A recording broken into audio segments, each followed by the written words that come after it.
একজন ইউনিয়ন চেয়ারম্যানের সম্মানী কত? ইউনিয়ন চেয়ারম্যানের সম্মানী 10,000 টাকা। তার মধ্যে 4,500 টাকা সরকার থেকে দেওয়া হয়, 5,500 টাকা দিতে হয় ইউনিয়ন পরিষদের আয় থেকে।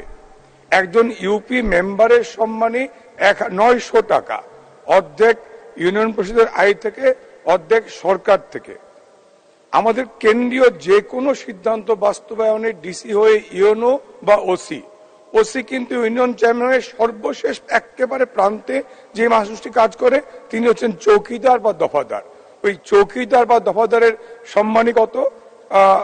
আমরা সরকার থেকে দেই 6,500 টাকার মধ্যে, ওদের বেতন হচ্ছে 6,500 টাকা। তার মধ্যে আমরা দেই 50% আমরা দেই, 50% সরকার থেকে দেয়। আসলে কি 6,500 টাকায় এখন সংসার চলে? একজন চেয়ারম্যানকে এখান থেকে পরিবর্তে পাঠিয়ে দিলেন, তাকে সার্বক্ষণিক 9টা 5টা অফিস করতে হবে, সম্মানী মাত্র 9,000 টাকা।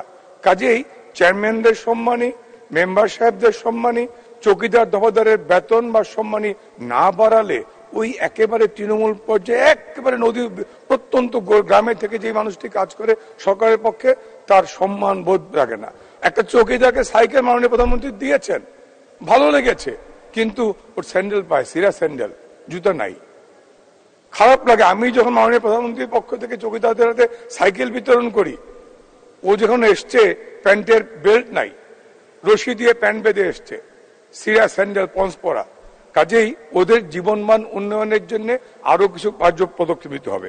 মাননীয় প্রধানমন্ত্রী গত পার্লামেন্টে কিন্তু আমরা গ্রাম আদালত আইন পাশ করেছি, সেখানে 3 লক্ষ টাকা করে ক্ষমতা দেওয়া হয়েছে ইউনিয়ন পরিষদের হাতে, এটি সত্য। কিন্তু গ্রামে যে এই বিষয়টি সবচেয়ে বেশি আলোচ্য সেটি হচ্ছে পারিবারিক বন্টন মামলা, যে জন্য কোর্টে যাওয়া লাগে, সিভিল কোর্টে মামলা করতে হয়। একটু আর 2টা মিনিট সময় দেন, বলি, আত্মকে উনি বলার, আমি একটু বলি। কাজেই যেই জায়গার যেই কাজটা ইউনিয়ন চেয়ারম্যান সহজে করতে পারে, পারিবারিক বন্টন নামা, সেই ক্ষমতা কিন্তু 3 লক্ষ টাকার উপরে। কাজেই পারিবারিক জমি বন্টনের যে দায়িত্ব, এটাও কিন্তু ইউনিয়ন পরিষদের চেয়ারম্যানকে বা ওই গ্রাম আদালতে দেওয়া যেতে পারে।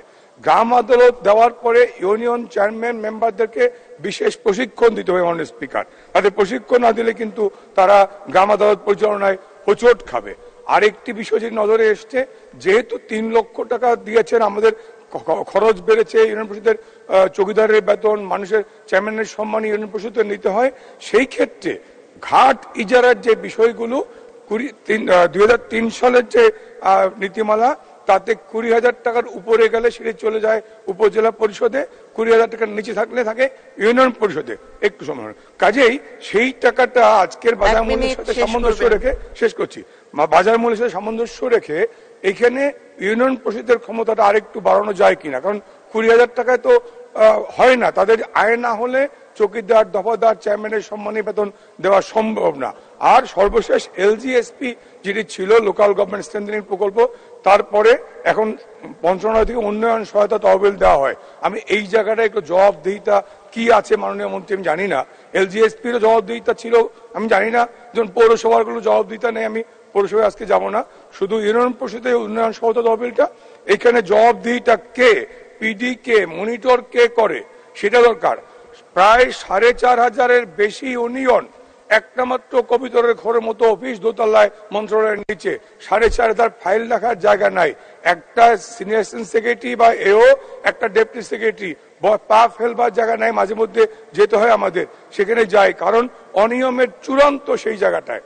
আপনি মাননীয় স্পিকার, আমি সময় নিয়ে একটু বলি, আমার মেহেন্দিগঞ্জ হিজলা একটা ইউনিয়ন আছে। সদস্য এতক্ষণ বলার বিধান নেই, আপনি অনেকক্ষণ বলেছেন, এখন শেষ করবেন। আমি একটু বলে শেষ করছি। এইটা বলে, একটা ইউনিয়নে 9টা ওয়ার্ড, একটা ওয়ার্ডে 400 ভোটার, একটা ওয়ার্ডে 1600 ভোটার, 3200 ভোটার।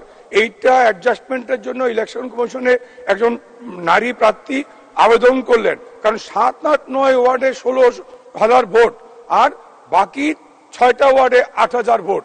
ওই নারী প্রার্থীকে ভোট করতে হলে 16,000 ভোট ফেস করে ভোট করতে হয়।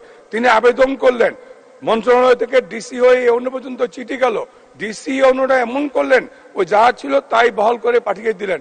এইখানেও কিন্তু ওই ইউনিয়ন পরিষদ সেকশন বা মন্ত্রণালয়ের মন্ত্রী সচিবদের আরেকটু যদি নজরদারি না থাকে তাহলে কিন্তু ন্যায় বিচার প্রতিষ্ঠা হবে না।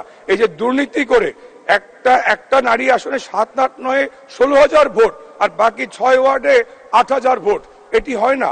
এই কারণে ওই যে স্তরে স্তরে দুর্নীতি, এটি বন্ধের জন্য মাননীয় মন্ত্রীর কাছে আমি আবেদন জানাই। মাননীয় স্পিকার।